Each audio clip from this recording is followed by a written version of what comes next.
आगे बढ़ो, आगे बढ़ो।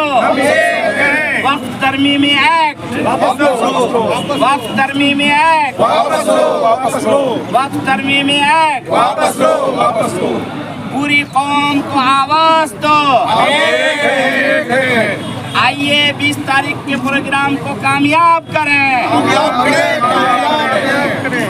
आपको पता होगा कि नरेंद्र मोदी ने 10 सालों में 312 या 13 कानून पास किया, बिल पास किया पार्लियामेंट से। उसमें देखेंगे कि किसानों ने एक ज़बरदस्त एहतजाज किया। ट्रैक्टर लेके दिल्ली की तरफ जब रुख करने लगा तो नरेंद्र मोदी और अमित शाह को घुटने के बल पे किसान का कानून को वापस लेना पड़ा। तो यहाँ 30 करोड़ मुसलमानों की बात है, और जो मेरा धार्मिक मामला है, मेरा शरीयत का मामला है और संविधान का मामला है, तो नरेंद्र मोदी और नीतीश कुमार की सरकार को घुटने के बल पे वापस लेना पड़ेगा। और जब तक कोई इसमें फैसला नहीं आता सुप्रीम कोर्ट का, ये एहतजाज जारी रहेगा। लेकिन कहा जा रहा है कि क्योंकि सर पर चुनाव है और आप लोग वक्फ को लेकर पॉलिटिक्स कर रहे हैं, अपनी सियासी उल्लू सीधा कर रहे हैं। आपको लगता है कि यहाँ पर कोई सियासी झंडा नजर आ रहा है? हमें फख्र है कि जितना बड़ा हिंदुस्तानी हम हैं, उससे भी बड़ा हम मुसलमान होने का हमको फख्र है।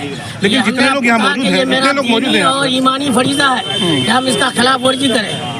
जितने लोग यहाँ मौजूद हैं, या तो विधायक हैं या होने वाले विधायक। इस प्रोग्राम की शुरुआत हमारी मुस्लिम तंजीमों के सरगना आगे में है, और एनडीए के खिलाफ जितनी राजनीतिक पार्टियां हैं, चाहे वो राष्ट्रीय जनता दल हो, कांग्रेस हो, जनसुराज हो, MIM हो, सारे हम लोग पार्टी के जिम्मेदार की हैसियत से नहीं, बल्कि तहफ़्फ़ुज़ औक़ात के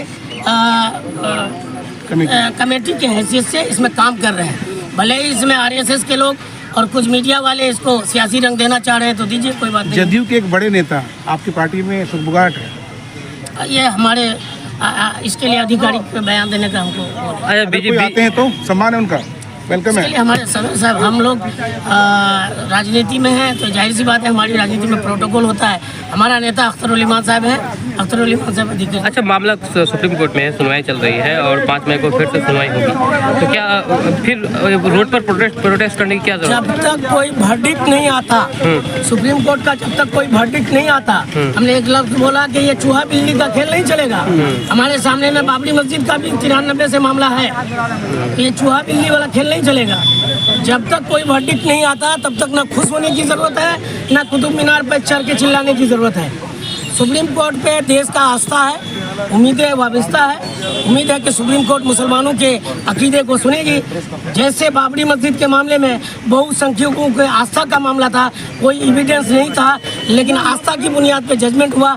यहाँ तो पूरे तौर पे हमारा अकीदा का मामला है, इसमें कोई हस्तक्षेप नहीं चाहते। एक सवाल है सर, आपसे सवाल है, आज जब वक्फ कानून पास हो गया है तो आप लोग जो है प्रोटेस्ट कर रहे हैं, प्रदर्शन कर रहे हैं, लेकिन आज तक नीतीश कुमार से या सरकार के किसी भी जिम्मेदार से मुलाकात क्यों नहीं किया आप लोग? नीतीश कुमार तो पूरे तौर पे RSS का चड्डी पहन के उठवा हुआ है। आप लोग मिले कभी उनसे मुलाकात की आपने कि भाई आप इसके खिलाफ बिल वो जो है जाइए? कानून को बनाने में सबसे बड़ा जिम्मेदार नीतीश कुमार है। ठीक है, अब सवाल है कि चोर के पास खजाने की चाबी है, तो इल्जाम आप किस पे लगाइएगा?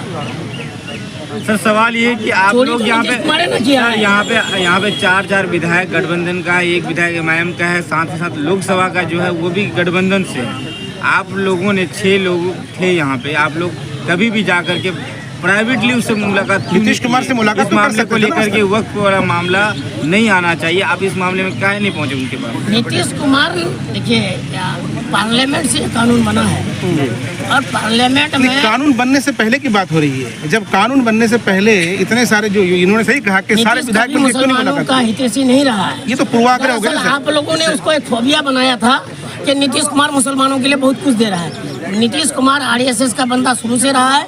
आप लोगों को पता होगा 2014 का वाकया, जब अख्तर उल ईमान साहब 10 दिनों के लिए नीतीश कुमार के बगल में गए थे, तो हम लोग आज से 12 साल पहले ही उसके पतलून के नीचे RSS का चड्डी देख चुके थे। आज आप लोगों को पता है कि नीतीश कुमार आज RSS की चड्डी पहना है। हम लोग 12 साल पहले MIM वाला जानते हैं उसके ताल्लुक से, इसलिए नीतीश कुमार के ताल्लुक से बोलने की कोई जरूरत नहीं है। आखिर ये सब मामला चुनाव के टाइम ही क्यों आता है?